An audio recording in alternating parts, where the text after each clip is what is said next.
Hey kiddos, hope everybody's doing well. Hope you enjoyed the weekend. Happy Monday. Just to recap, so today I'm going to be grading your timeline projects. If you get it in late, just make sure you click turn in, and that's how I'll see it in my email. All right, I won't know that you have finished it unless you click turn in. But we're going to start our new unit today. The new enduring issue is going to be desire for power. But let's look at some BuzzFeed questions. So one characteristic of a totalitarian state is that minority groups are granted many civil liberties. Well, we know totalitarianism does not grant liberties. Several political parties run the economic system. Totalitarian states only have one political party. Citizens are encouraged to criticize the government. Absolutely not. The government controls and censors the media. This is like the use of propaganda. So the correct answer here is 4. All right. Second one, we got a Stalin question. One similarity between Stalin's 5-year plans and Mao Zedong's Great Leap Forward was that both programs attempted to. Now, we don't know Mao Zedong. You're going to learn about him next year, but we don't need to. All we need to know is Stalin's 5-year plans, and we should know his big goal was the Industrial Revolution. So the answer is 1, increase industrial production. All right, our throwback as we get into our new enduring issue. How would you define desire for power? Well, that's kind of self-explanatory. In most instances, there's 2 types of power that people fight over or want. That's political power, control over a government, or economic power, control over the money and resources of a country. And we see this happen all the time. We see it in wars. We see it in elections. Sometimes even in personal relationships, we see people desiring certain types of power. So just turn on the news and you're going to see conflicts regarding people's desire for power. All right. So this is just going to be our intro lesson where we talk about the topics we're going to learn about. So, like I said, throughout all of human history, even all the way back to hunters and gatherers, right? People have competed for political and economic power. The 3 examples we're going to explore in this unit are the Han Dynasty, which was a royal family in China. Absolute monarchs, we've touched upon them before. We're going to take a little bit of a closer look at a king of France named Louis XIV.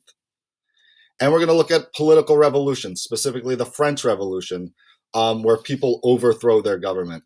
I like this quote from Abraham Lincoln. It's going to be on our classwork today. Nearly all men can stand adversity, but if you want to test a man's character, give him power. Which means you really truly understand who a human being is once they have power and you see what they do with it. Do they use their power to help people, or do they use their power to help themselves? All right, so looking at the Han Dynasty or Chinese dynasties, there was a concept in China called the mandate from heaven, and it's basically the Chinese version of divine right, that these royal families would claim that they got power from God to rule. Now, what you'll notice, though, there's what's called a dynastic cycle. This is the rise and fall of royal families. A family takes over, they do good things. Eventually, however, they'll become corrupt. There'll be a natural disaster or a civil war. That family will eventually be overthrown by another powerful, rich family, and the process continues over and over again.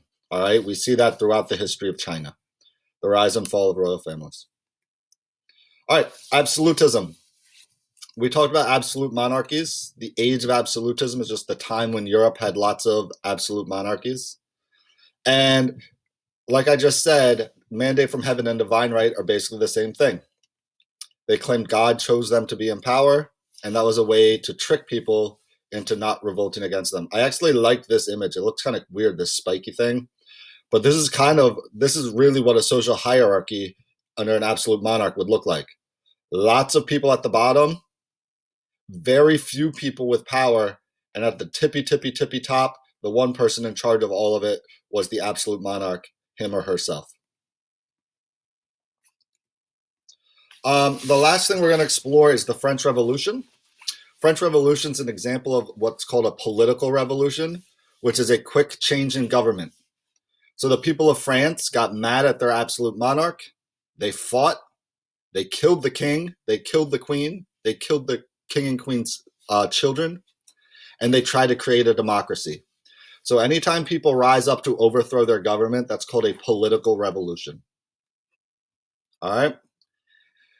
And here is France. I don't know if you guys can see it,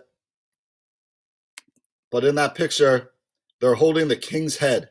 They have literally just chopped off the king's head in front of the people of France. And again, this was inspired, if you guys remember the Enlightenment, the people of France wanted natural rights. They wanted democracy. They did not want to live under an absolute monarchy. But we'll go into that in more detail after spring break. So this is just a quick overview. Shoot me an email or a message on Google Classroom if you have any questions. Take care, kiddos.